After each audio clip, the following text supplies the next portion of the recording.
बहुत बहुत स्वागत करता हूँ अदिति अकेडमी परिवार में। जैसे कि हमारा जो चैप्टर चल रहा था मध्य प्रदेश का, हम मध्य प्रदेश के बारे में पढ़ रहे थे और जो हमारी कल की क्लास थी हमने कल मध्य प्रदेश की जलवायु पढ़ी थी, वो कल हमारा थ्योरी चैप्टर था। आज उसी जलवायु टॉपिक को हम डायग्राम से समझने की कोशिश करेंगे ताकि हमारे कॉन्सेप्ट और अच्छे से क्लियर हो जाए। तो चलिए हम चालू करते हैं मध्य प्रदेश की जलवायु। मध्य प्रदेश की जलवायु, देखिए यहाँ पे एक शब्द है जलवायु। पहले नंबर तो हमें ये मालूम होना चाहिए कि जलवायु होता क्या है। जलवायु है क्या? देखिए किसी क्षेत्र विशेष में वहां पे ताप, वर्षा, आर्द्रता और वहां पे जो हवाएं चल रही हैं वो कंटिन्यू मतलब एक दीर्घ समय के लिए वहां पे स्थापित है, तो वो वहां की जलवायु कहलाता है। देखिए यहाँ पे दो चीजें होती हैं, जलवायु और मौसम। दो शब्द आते हैं, जलवायु और मौसम। यहाँ पे मौसम और जलवायु का हम डिफाइन कैसे करते हैं? जो मौसम होता है आप मौसम समझिए कि एक क्षेत्र है और एक क्षेत्र में जो वहां पे दिन प्रतिदिन की वायुमंडलीय दशाएं होती हैं।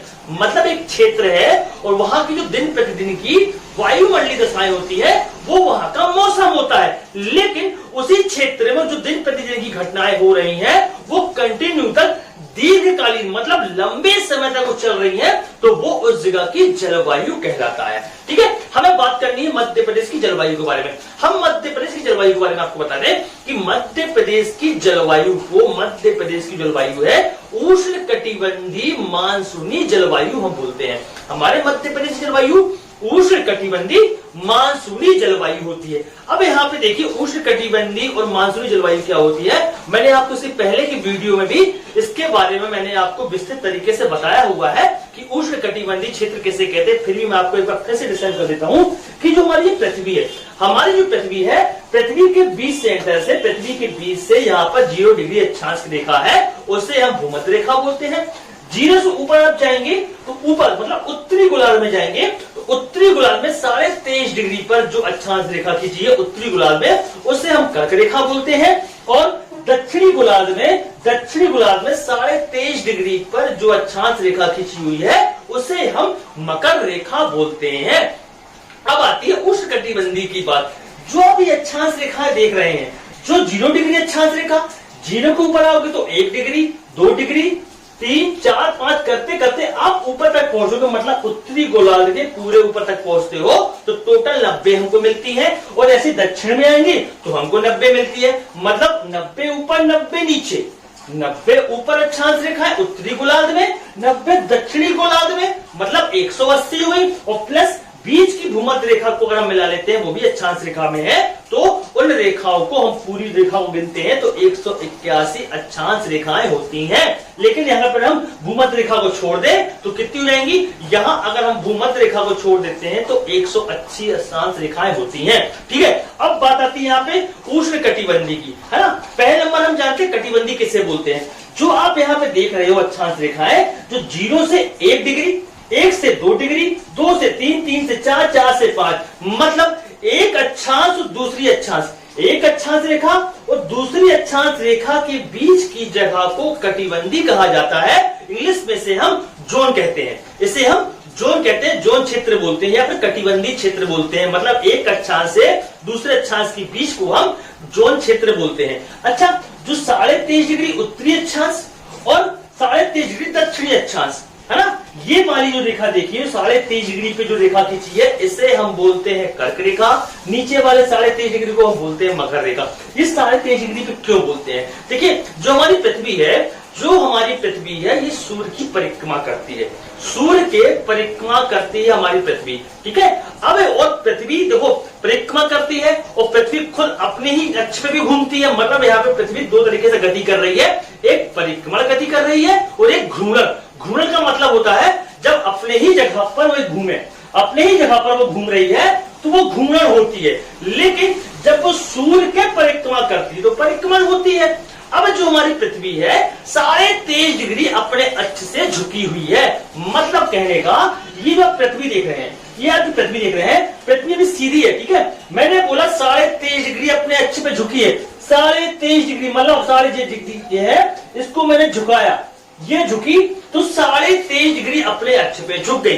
अब 23.5 डिग्री अक्ष पे झुक गई है तो यहाँ पे जो सूर्य देख पा रहे हैं, यहाँ पे सूर्य है, जिस सूर्य और यहाँ पे पृथ्वी है, वो 23.5 डिग्री अक्ष पे झुकती है। तो आप देखो यहाँ पर झुकने से क्या हुआ, झुकने से क्या हुआ, जो सूर्य की रोशनी डायरेक्ट पड़ रही थी, डायरेक्ट ना पड़ के पृथ्वी पे तिरछी पड़ रही है ना, पृथ्वी पर तिरछी पड़ रही है।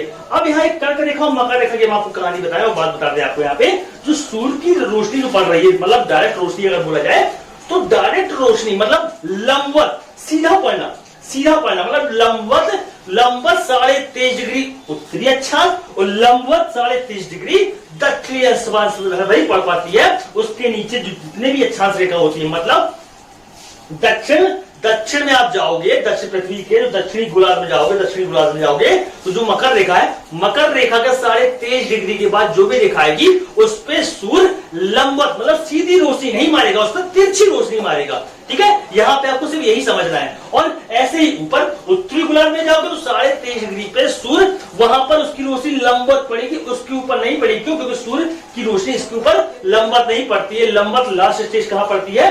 कर्क रेखा और नीचे मकर रेखा पे पड़ती है। ठीक है, अब यहाँ पे हमारी बात आ रही थी उष्णकटिबंधीय की। जो आप 23.5 डिग्री देख रहे हो ऊपर कर्क रेखा और जो नीचे देख रहे हो मकर रेखा 23.5 डिग्री पे, इन दोनों के बीच के क्षेत्र को ही उष्णकटिबंधीय क्षेत्र बोला जाता है। कटिबंधी दो अक्षांशों के बीच को बोलते हैं, कटिबंधी दो अक्षांशों के बीच को बोलते हैं। लेकिन यहाँ पे मैंने क्या बोला, उष्ण कैसे बोलते हैं? कर्क रेखा और मकर रेखा, कर्क रेखा और मकर रेखा के बीच के क्षेत्र को उष्ण बोला जाता है और दो अक्षांशों के बीच को कटिबंधी बोलते हैं। इसीलिए इसे हम उष्णकटिबंधीय क्षेत्र बोलते हैं। ठीक है, अब आते हैं अपने भारत में और अपने इंडिया और अपने मध्य प्रदेश में। अब आप यहाँ पर मध्य प्रदेश को देखिए, हमारे देश को देखिए, हमारे भारत देश को देखिए। आप पृथ्वी के लोकेशन में देखोगे तो आप विषुवत रेखा के ऊपर, विषुवत रेखा मतलब भूमध्य रेखा 0 डिग्री, इसके ऊपर कर्क रेखा और कर्क रेखा के ऊपर यहाँ देखिए आप पृथ्वी को देखिए तो हमारे भारत की लोकेशन कहाँ पे है? कर्क रेखा गुजर रही है, आपको दिख रहा होगा। कर्क रेखा भारत के 8 राज्यों से गुजरती है, भारत के 8 राज्यों से गुजरती है। इसमें मध्य प्रदेश हमारा भी राज्य भी आता है ना। यहाँ से गुजरात से प्रवेश करते हुए त्रिपुरा होते हुए निकल जाती है क्या? हमारी कर्क रेखा भारत के 8 राज्यों से भी। अब यहीं पे मध्य प्रदेश भी है, मतलब 23.5 डिग्री जो यहाँ पे खींची हुई है कर्क रेखा, सूर्य की रोशनी इस जगह पे लंबवत पड़ेगी। अब उसके हिसाब से हमारा मध्य प्रदेश भी बीच में भी है, तो मध्य प्रदेश के 14 जिलों से भी निकलती है। तो हमारे मध्य प्रदेश में भी तो सूर्य का जो गर्मी है, जो उसकी गर्मी है, जो उसकी ऊष्मा है, हमारे मध्य प्रदेश में भी उसी हिसाब से पड़ेगी। क्यों? क्योंकि हमारे मध्य प्रदेश में भी कर्क रेखा निकलती है। अब यहाँ पे हम समझते हैं चीजों को। ठीक है, चलिए हम थोड़ी और आगे आते हैं। अब यहाँ देखिए, यहाँ पे आप देखो उष्णकटिबंधीय क्षेत्र हो गया, हमारे विषुवत रेखा के ऊपर है ना। तो यहाँ पे मैंने क्या बोला था, हमारे मध्य प्रदेश की जलवायु कैसी है? उष्णकटिबंधीय मानसूनी है, उष्णकटिबंधीय मानसूनी। यहाँ पे उष्णकटिबंधीय आपको समझ में आ गया, मानसूनी में आपको आगे समझाता हूँ। अब देखिए आगे हम पहुंचते हैं यहाँ पर, तो यहाँ देखिए आपको मध्य प्रदेश दिख रहा होगा। मध्य प्रदेश के 14 जिलों से कर्क रेखा निकलती है। अब यहाँ जलवायु की बारी बात आती है, तो मध्य प्रदेश को जलवायु के आधार पर, मध्य प्रदेश को जलवायु के आधार पर 4 भागों में बांटा गया है। मध्य प्रदेश को जलवायु के आधार पर 4 भागों में बांटा गया है। आप मध्य प्रदेश को देखेंगे, यहाँ पर आप मध्य प्रदेश को मैप को देखिए, आप यहाँ पे मध्य प्रदेश के मैप को देखिए तो यहाँ पर आप देख पा रहे हैं उत्तर के मैदान, मतलब जो हमने पहले इसकी क्लास में, जो पहली क्लास में देखा था, प्राकृतिक भाग पढ़े थे हमने, उन्हीं प्राकृतिक भागों के हिसाब से आप यहाँ पे देखिए। तो यहाँ पर जो आपको मध्य भाग का पठार दिख रहा है, ये पूरा वाला हिस्से को, इसी पूरे ऊपर मतलब यहाँ पे जो बुंदेलखंड दिख रहा है आपको, जो आपको रीवा पन्ना का पठार दिख रहा है, ये पूरे क्षेत्र को मिला के उत्तर का मैदान, जलवायु के आधार पर पहला टॉपिक उत्तर का मैदान, ये आप देख पा रहे हैं। पहला क्या? उत्तर का मैदान, पहला आपका है उत्तर का मैदान। जलवायु के आधार पर सबसे पहला चैप्टर उत्तर के मैदान। अब यहाँ पे देखो उत्तर के मैदान है और यहाँ पर क्या है, आप जो इस हिस्से में रहते हैं, जो लोग रहते होंगे रीवा पन्ना के पठार बुंदेलखंड वाले हिस्से में, तो यहाँ फील करते होंगे कि गर्मी ज्यादा महसूस होती है, गर्मी ज्यादा महसूस होती है। अब यहाँ पर गर्मी अधिक महसूस हो रही है, गर्मी यहाँ पर अधिक महसूस हो रही है, तो यहाँ पर ठंड भी अधिक महसूस होती है। मतलब इस क्षेत्र में गर्मी भी अधिक पड़ती है और ठंड भी अधिक पड़ती है इस उत्तर के मैदान के क्षेत्र में जलवायु के आधार पर जिसने हमने बांटा हुआ है। ठीक है, अब यहाँ पे एक चीज और देखो आप, यहाँ पे गर्मी भी अधिक पड़ रही है, ठंड भी अधिक पड़ रही है, इसलिए यहाँ पे शब्द का यूज भी करते हैं। जो यहाँ का जलवायु होती है ये महाद्वीपीय जलवायु बोलते हैं ना, महाद्वीपीय प्रकार की जलवायु यहाँ पर मिलती है। ठीक है, अब इसके नीचे आप देखो ये मालवा का पठार, इस मालवा के पठार को देखो आप, मालवा के पठार के देख सकते हैं। तो मालवा के पठार में यहाँ पे ना तो गर्मी अधिक होती है ना तो यहाँ पर ठंडी अधिक होती है। मतलब कहने का ये मालवा के पठार में सम जलवायु मिलता है, सम जलवायु वाला क्षेत्र होता है मालवा का पठार। सम जलवायु क्षेत्र होने की वजह से इस मालवा के पठार में यहाँ पर एक चीनी यात्री थे जिनका नाम था फारियान। चीनी यात्री थे फारियान, उन्होंने इस मालवा के पठार की जलवायु को, मालवा के पठार की जलवायु को विश्व की सबसे अधिक, सबसे सर्वश्रेष्ठ जलवायु को दर्जा दिया था। उन्होंने कहा था कि विश्व की सबसे सर्वश्रेष्ठ जलवायु मालवा के पठार की है। चीनी यात्री थे आपके फारियान। ठीक है, अब हम आगे बात करते हैं। आप इस क्षेत्र में आइए तो यहाँ देखिए विंध्य क्षेत्र, विंध्य प्रदेश को आप देखिए तो विंध्य प्रदेश में भी ये मालवा क्षेत्र से लगा हुआ हिस्से के आप देख सकते हैं यहाँ पर। तो यहाँ पर क्या है, यहाँ पर भी गर्मी समान होती है, गर्मी भी तेज पड़ती है और जो ठंड होती है मतलब समान होती है वहां पर। ठीक है, और इसी विंध्य क्षेत्र के अंतर्गत ही आपका पचमढ़ी का क्षेत्र आता है। इसके बाद आप देख सकते हैं नर्मदा घाटी क्षेत्र, नर्मदा घाटी क्षेत्र, नर्मदा घाटी क्षेत्र में देखो यहाँ पर गर्मी अधिक होती है और ठंड कम पड़ती है। यहाँ पर घाटी क्षेत्र क्योंकि यहाँ पर गर्मी अधिक होती है और ठंड कम होती है। तो आप देख पा रहे हैं जलवायु के आधार पर मध्य प्रदेश को 4 भागों में बांटा गया है। लेकिन यहाँ पे एक चीज आपको याद रखना है, मोस्टली क्या है क्वेश्चन आए हुए हैं और यहाँ पे वो कंफ्यूजन भी हो जाता है। क्या है यहाँ पे जलवायु शब्द लिखा हुआ है, अगर इसी जलवायु शब्द के आगे मैं कैसे शब्द जोड़ दूं, अगर मैं यहाँ कैसे शब्द जोड़ दूं, मैं आपसे बोलूं मध्य प्रदेश को कृषि के आधार पर जलवायु कितने भागों में बांटा गया है, तो उस समय आपका आंसर 11 होना चाहिए। 11 भागों में बांटा गया कृषि के आधार पर जलवायु को, लेकिन यहाँ पे खाली मध्य प्रदेश की जलवायु की बात कर रहा है। तो मध्य प्रदेश की जलवायु के हिसाब से यहाँ पर 4 भागों में बांटा गया है। उम्मीद करता हूं कि आपको ये चीजें समझ में आई होंगी। अब हम थोड़ी सा और टॉपिक में आगे बढ़ते हैं। अब यहाँ पे देखिए, अब यहाँ पे जो आप पूरा मध्य प्रदेश देख पा रहे हो, इस मध्य प्रदेश को आप देखो तो मध्य प्रदेश की अगर वर्षा की हम बात करते हैं, देखो हमारे मध्य प्रदेश 14 जिलों से कर्क रेखा निकली है। तो सीधी सी बात है, यहाँ पर कर्क रेखा निकली है तो यहाँ पर तापमान उच्च होगा, और जहाँ पे तापमान उच्च होता है तो वहां पर निम्न दाब का क्षेत्र बनता है। एक चीज याद रखना, ताप और दाब दो चीजें होती है, ताप और दाब हमेशा एक दूसरे के विपरीत होती है। जहां का तापमान अत्यधिक होगा, जहां पर तापमान अत्यधिक होगा वहां जो दाब होगा, जो प्रेशर होगा वहां पे प्रेशर कम होगा, और जहां पे प्रेशर अधिक होगा वहां का तापमान कम होगा। आइए थोड़ी सा हम अपने ग्लोब में समझने की कोशिश करते हैं इस चीज को। अब यहाँ पे आप ग्लोब देख रहे हैं, अब यहाँ पे ग्लोब देखो, मान लो सूर्य की रोशनी अभी आपको दिख रही है, सूर्य की रोशनी यहाँ पर कर्क रेखा पे लंबवत है, कर्क रेखा पे सूर्य की रोशनी लंबवत है। अब देखो कर्क रेखा पे सूर्य की रोशनी लंबवत है, तो ये घटना जो है यहाँ पर ये सब डेटे फिक्स होती हैं। यहाँ पे कर्क रेखा, विषुवत रेखा, मकर रेखा सबकी डेटे फिक्स होती हैं। जब यहाँ पे आप परिक्रमा देखोगे, बीच में सूर्य, उसके चारों तरफ परिक्रमा करती है पृथ्वी, और यहाँ पर 4 डेट फिक्स होती है जिसको आपको याद रखना है। देखिए अभी हम कर्क रेखा की बात करें, मैंने आपको इससे थोड़ी देर पहले बताया है कि पृथ्वी और जब पृथ्वी से परिक्रमा करती होती है तो सूर्य की रोशनी लंबवत 23.5 डिग्री के ऊपर नहीं जाएगी और 23.5 डिग्री के नीचे, मतलब उत्तरी गोलार्ध में भी 23.5 और दक्षिण गोलार्ध में भी 23.5 दोनों के बराबर होती है। ठीक है, इसके ऊपर लंबवत रोशनी नहीं पड़ती है, फिर तिरछी रोशनी पड़ती है। अब देखिए मैं यहाँ पर आपको दिखाऊं कि जो कर्क रेखा पे लंबवत पड़ रही है, कर्क रेखा पे लंबवत पड़ रही है, मतलब सूर्य की रोशनी अभी डायरेक्ट कहां पे है, कर्क रेखा पे। अब कर्क रेखा पे लंबवत है, मतलब ये डेट होती है 21 जून की, 21 जून की डेट होती है कि जहां पे सूर्य की रोशनी कर्क रेखा पे लंबवत होती है। अब देखिए जब यहाँ पे सूर्य की रोशनी लंबवत होगी तो आप विषुवत रेखा के नीचे आओगे तो मकर रेखा देखो, तो मकर रेखा में क्या, मकर रेखा पे सूर्य की रोशनी डायरेक्ट नहीं पड़ रही है, तो उस क्षेत्र का हिस्सा क्या, वो ठंडा क्षेत्र होगा, वो ठंडा क्षेत्र होगा। ठीक है, वो ठंडा क्षेत्र होगा। अब यहाँ पर आप देख पा रहे हैं, यहाँ पर जब गर्मी अधिक हो गई है, यहाँ पे क्या हो गई, तापमान बढ़ गया, यहाँ पे तापमान बढ़ गया। ठीक है, अब इसके बाद देखो एक आपको नेक्स्ट दिखाता हूं, जब ये सूर्य उसके ऊपर नहीं जाता तो क्या होगा, सूर्य की रोशनी पे नीचे आएगी, पृथ्वी और आगे घूमेगी। जब सूर्य वापस नीचे आता है तो यहाँ देखिए फिर सूर्य पहुंच जाता है विषुवत रेखा में। अब सूर्य विषुवत रेखा में पहुंचता है, यहाँ पे डेट आ जाती है जून के बाद सितंबर की 23 सितंबर। 23 सितंबर को सूर्य विषुवत रेखा पे लंबवत होता है। 23 सितंबर को सूर्य विषुवत रेखा पर लंबवत होता है और इस दिन पूरी पृथ्वी के गोलार्ध में, उत्तरी गोलार्ध में भी दक्षिण गोलार्ध में दिन रात बराबर होते हैं, दिन रात बराबर होते हैं। ठीक है, अब यहाँ पे देखिए पृथ्वी फिर आगे बढ़ेगी, फिर पृथ्वी आगे बढ़ती है तो आगे बढ़ती है। अब देखिए सूर्य अभी विषुवत रेखा पे था, अभी सूर्य नीचे जाएगा। सूर्य कहां पहुंच रहा है? नीचे मकर रेखा 23.5 डिग्री पे पहुंच रहा है मकर रेखा पे। और जैसे वहां पहुंचता है तो डेट है 22 दिसंबर की।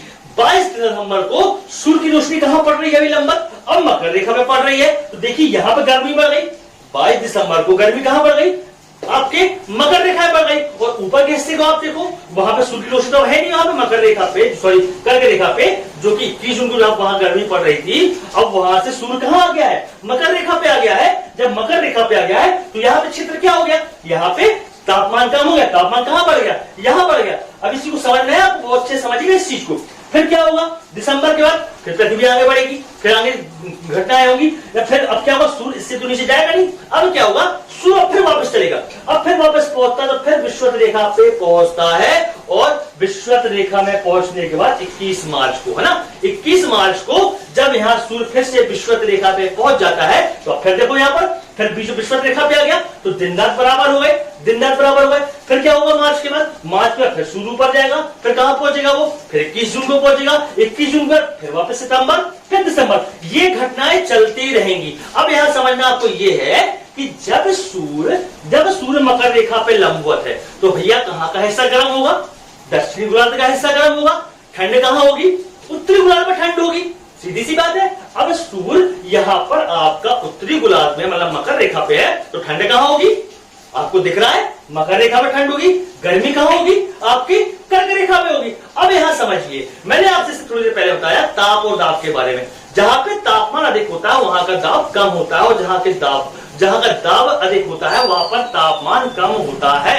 और जो हवाएं होती हैं, जो पवनें होती हैं, जो हवा होती है, हमेशा उच्च दाब से निम्न दाब की ओर चलती है। हवा जो होती है, जो प्रेशर होता है, हमेशा उच्च दाब से निम्न दाब की ओर चलती है। मतलब जहां पर प्रेशर कम होगा वहां के लिए हवाएं, जहां पे प्रेशर अधिक होगा वहां से हवाएं चलना चालू होंगी। अब देखो यहां पर क्या हुआ? तापमान बढ़ गया। तापमान बढ़ा, 21 जून तापमान बढ़ गया। तापमान बढ़ा तो क्या होगा? मैंने आपको बताया अभी, दाब घट जाएगा। अब दाब घट गया, अब यहां पर दाब कम हो गया तो हवा कहां चलेगी? यहां से। क्यों? क्योंकि आप देखो ना मकर रेखा में तापमान यहां बढ़ा है, तापमान कहां घटेगा? मकर रेखा में घटेगा, बिल्कुल घटेगा, क्योंकि यहाँ सूर्य की रोशनी तो है नहीं। अब यहाँ पे तापमान घट गया है तो जहां पे तापमान कम होगा तो मैंने क्या बताया? वहां पे दाब अधिक होगा, तो यहाँ पे प्रेशर अधिक हो गया। अब यहाँ पे प्रेशर अधिक हो गया, अब यहाँ से प्रेशर अधिक हो गया है तो हवाएं यहाँ से चलना चालू करेंगी। क्यों? क्योंकि यहाँ पे दाब अधिक है और यहाँ पे दाब कम हो गया है। हमेशा मैंने क्या बताया आपको? जहां पे अतिरिक्त दाब होगा, अतिरिक्त दाब से निम्न दाब की ओर हवा चलना चालू करेगी। अब यहां से दक्षिणी गोलार्ध से हवा चलना चालू करती है उत्तरी गोलार्ध के लिए। अब हवाएं चलते चलते चलते जैसे ही विषुवत रेखा में पहुंचती है, जैसे ही विषुवत रेखा में पहुंचती है तो विषुवत रेखा में पहुंचने के बाद यहाँ पे फेयर का नियम लागू होता है। और फेयर के नियम के हिसाब से यहाँ पर एक बल काम करता है, यहाँ पर एक बल काम करता है पृथ्वी के बीच सेंटर में, जिससे हम कोरियोसिस बल बोलते हैं। और कोरियोसिस बल से क्या होता है? जो हवाएं आप देख रहे थे ये ऐसी आ रही थी, ये हवाएं ऐसी आ रही थी, लेकिन जैसे ही विषुवत रेखाएं पहुंचती हैं तो यहाँ पर कोरियोसिस बल लगता है। और बल लगने की वजह से ये हवाओं की दिशाएं चेंज हो जाती है और इनकी दिशा दक्षिण पश्चिम हो जाती है। इनकी दिशा दक्षिण और पश्चिम दिशा हो जाती है। अब देखिए इनकी दिशा दक्षिण पश्चिम हो गई। अब दक्षिण पश्चिम हो गई। लोकेशन में हमारे भारत को देखिए, अब भारत को आप देख पा रहे हैं। अब यहाँ पे ये भारत देख रहे हैं और भारत के नीचे देखिए तो यहाँ पर लगा हुआ पूरा हिंद महासागर, हिंद महासागर लगा हुआ है। अब यहाँ से दक्षिण पश्चिम मानसून, सॉरी दक्षिण पश्चिम हवाएं यहाँ से आ रही हैं। अब यहाँ से आ रही हैं, यहाँ से पहुंचने के बाद आप देख रहे हो हिंद महासागर है, तो इस हिंद महासागर से ये मानसून जो आ रही है, पवनें आ रही है, जो मानसूनी पवनें आ रही है, इस हिंद महासागर से आर्द्रता ग्रहण कर लेती हैं। अब आर्द्रता ग्रहण करने के बाद ये सीधे पहुंचती भारत में। और भारत में आप देख रहे हो केरल राज्य, केरल राज्य में यहाँ पर देख रहे हो मालाबार तट। सबसे पहले भारत के मालाबार तट में टकराकर यहाँ पर भारत में वर्षा करना चालू कर देती है। अब यहाँ पे समझना, अब यहाँ पे मैंने आपको बोला था कि मानसून शब्द आ गया आपका मानसून। शुरुआत में क्या बोला, उष्णकटिबंधीय मानसूनी जलवायु, हमने आपको बताया था। अब यहाँ पे उष्णकटिबंधीय आप समझ गए, ये है आपका मानसून, है ना। अब यहाँ पे एक क्वेश्चन मैंने आपको कल ही बताया, तो आज ही बता रहा हूं मैं आपको कि भारत में जो वर्षा होती है, मोस्टली बच्चे लोग जो स्टूडेंट होते हैं वो क्या करते हैं, स्टूडेंट भारत में जो वर्षा होती है उसे मानसूनी वर्षा बोलते हैं। लेकिन भारत में वर्षा कैसे होती है, भारत में वर्षा कैसे होती है, भारत में वर्षा पर्वतीय वर्षा होती है, इसको आपको याद रखना है। भारत में पर्वतीय वर्षा होती है, ठीक है, मानसूनी तो पवनें होती है, ठीक है। अब यहाँ पे देखिए, ये हिंद महासागर से यहाँ पे मालाबार तट पे टकराया, और मालाबार तट से टकराने के बाद यहाँ देखिए जो ये दक्षिण पश्चिम से हवाएं आ रही थी, तो ये प्रवेश करता है भारत के अंदर, इसलिए इसे हम क्या बोलते हैं, दक्षिण पश्चिम मानसून। क्या बोलते हैं, दक्षिण पश्चिम मानसून बोलते हैं। अब दक्षिण पश्चिम मानसून यहाँ आता है, जैसे ही मालाबार तट के पास टकराता है, तो यहाँ आप देखियो दक्षिण पश्चिम मानसून की दो शाखाएं बन जाती है। एक शाखा भारत के इस वाले हिस्से को देखो तो यहाँ पे अरब सागर है, और उस तरफ देखो तो बंगाल की खाड़ी है। अब यहाँ पे देखिए, जहां पे मानसून आपका गया है, यहाँ पे दक्षिण पश्चिम मानसून का, तो यहाँ पर दो शाखाएं बन गई। एक बन गई आपकी बंगाल की खाड़ी की शाखा, और एक बन गई आपकी अरब सागर की शाखा। अब अरब सागर की शाखा यहाँ जब केरल तट में घुसती है, तो यहाँ पूरा भारत के इस वाले हिस्से को देखो पश्चिमी क्षेत्र में, तो यहाँ पश्चिमी क्षेत्र में पश्चिमी घाट स्थित है। अब पश्चिमी घाट स्थित तो क्या है, ये शाखा यहाँ से प्रवेश करती है, तो पूरा ये शाखा के सहारे चलते चलते चलते आगे बढ़ते हुए गुजरात तक पहुंचती है, और गुजरात यहाँ उस तरह नहीं जा पाती। क्यों, क्योंकि यहाँ पर पूरी पश्चिमी घाट है, पर्वतीय क्षेत्र है ना, तो पूरा पर्वत टकराते हुए पूरी वर्षा कहाँ, इसी वाले हिस्से में सबसे अधिक वर्षा पूरी इसी क्षेत्र में करती हुई चली जाती है। भारत के पश्चिमी क्षेत्र में सबसे अधिक वर्षा कर देती है पूरी अरब सागर की शाखा, इसलिए तो भैया यहाँ पे सबसे अधिक जैव विविधता क्षेत्र भी पाया जाता है। सबसे अधिक जैव विविधता क्षेत्र कहाँ मिलता है, इसी पूरे क्षेत्र में मिलता है। क्यों, क्योंकि यहाँ पूरा पर्वतीय क्षेत्र और वर्षा जो भी वर्षा हो रही है अरब सागर वाले की, इसका पानी यहाँ ही पहुंच पा रहा है। इसी सागर के चक्कर में क्या हो रहा है, पूरा पानी इसी क्षेत्र में गिर रहा है। अब इसी क्षेत्र में गिरते हुए देखिए बंगाल यहाँ पे आपका पहुंचता है, कहाँ पे, गुजरात, और गुजरात पहुंचने पर देखोगे यहाँ से आपकी चालू हो जाती है गुजरात राजस्थान से होते हुए अरावली। अब वहां पे अरावली पर्वत श्रृंखला देखो ऐसी है,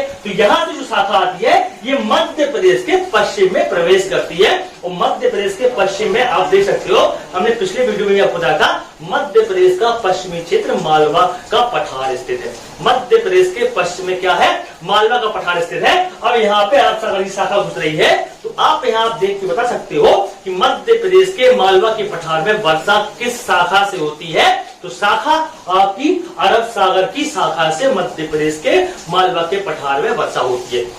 अब एक शाखा इसकी बंगाली खाड़ी थी, ये सुरमा घाटी से होते हुई वहां पर मौसम नाम चेरापूंजी पानी अत्यधिक गिरा के पूरे विश्व में सबसे अधिक पानी कहीं गिरता है तो मौसम नाम में गिरता है, और ये दक्षिण पश्चिम मानसून लेके आता है, और बंगाली खाड़ी होती है, बंगाली खाड़ी की शाखा होती है, वहां प्रवेश करते हुए यहाँ से बघेलखंड से मध्य प्रदेश में प्रवेश कर जाती है, बघेलखंड से मध्य प्रदेश में प्रवेश कर जाती है। अब देखिए यहाँ पे दो शाखाएं थी, बंगाली खाड़ी, अरब सागर की, तो कभी आपसे क्वेश्चन पूछा जाए कि इन दोनों शाखाओं में सबसे अधिक वर्षा किस शाखा से होती है, तो बंगाल की खाड़ी की शाखा से सर्वाधिक पानी गिरता है मध्य प्रदेश में। अब देखिए बघेलखंड से, अभी बघेलखंड वाले हिस्से से बंगाली खाड़ी की शाखा आ रही है, यहाँ से अरब सागर की, तो दोनों आपस में कहाँ मिलती है, ये पूरा विंध्य क्षेत्र में, पूरे विंध्य क्षेत्र में आके दोनों शाखाएं आपस में गिरती हैं, और दोनों शाखाओं से वर्षा विंध्य क्षेत्र में होती है। आपको याद रखना है, मध्य प्रदेश में जो मानसून आता है, जो मध्य प्रदेश का जो मानसून होता है, दक्षिण पश्चिम मानसून से वर्षा होती है, लेकिन उस दक्षिण पश्चिम मानसून की भी दो शाखाएं हैं, एक बंगाली खाड़ी है, एक आपकी अरब सागर है। अब यहाँ से आपसे क्वेश्चन बने कि इन दोनों शाखाओं में सबसे अधिक पानी किससे गिरता है, तो बंगाली खाड़ी शाखा से गिरता है, और सबसे अधिक पानी विंध्य क्षेत्र में गिरता है, और सबसे कम पानी आपके पश्चिमी क्षेत्र में गिरता है। ठीक है, उम्मीद कर रहा हूं कि आपको चीजें समझ में आ रही होंगी। आपको अगर कुछ भी डाउट लग रहा है तो प्लीज आप उसे कमेंट्स बॉक्स में हमें बोल सकते हैं, ताकि उसे हम आपको डिस्क्राइब करके और अच्छे से बता सकें। ठीक है, अब थोड़ी और आगे बढ़ते हैं। ये देखिए वर्षा का क्षेत्र देख पा रहे हैं, अब यहाँ पे वर्षा हो रही है। यहाँ पे मैं आपको बता दूं, पूरे मध्य प्रदेश में सबसे अधिक अगर कहीं वर्षा होती है तो आप देख सकते हो होशंगाबाद। होशंगाबाद में पड़ता है आपका पचमढ़ी, होशंगाबाद में पचमढ़ी पड़ता है, और पचमढ़ी में ही मध्य प्रदेश की सबसे ऊंची चोटी धूपगढ़ स्थित है, जिसकी लंबाई 1350 है ना। अब यहाँ पर आप देख पा रहे हो धूपगढ़ में है, यहाँ पे पचमढ़ी है, तो मध्य प्रदेश में सर्वाधिक वर्षा कहीं होती है तो आपके पचमढ़ी में होती है। 199 सेंटीमीटर वर्षा आपकी कहाँ दर्ज की जाती है, आपके पचमढ़ी क्षेत्र में दर्ज की जाती है। और यहीं पे अगर कम वर्षा की बात करते हैं तो मध्य प्रदेश के आप उत्तरी हिस्से में देखो तो वहां भिंड मुरैना पड़ता है, आप भिंड का हिस्सा दे सकते हो। भिंड में मैंने आपको इससे पहले भी क्लास में बताया हुआ हूं कि भिंड में सबसे कम वर्षा होती है, मध्य प्रदेश में 55 सेंटीमीटर वर्षा होती है।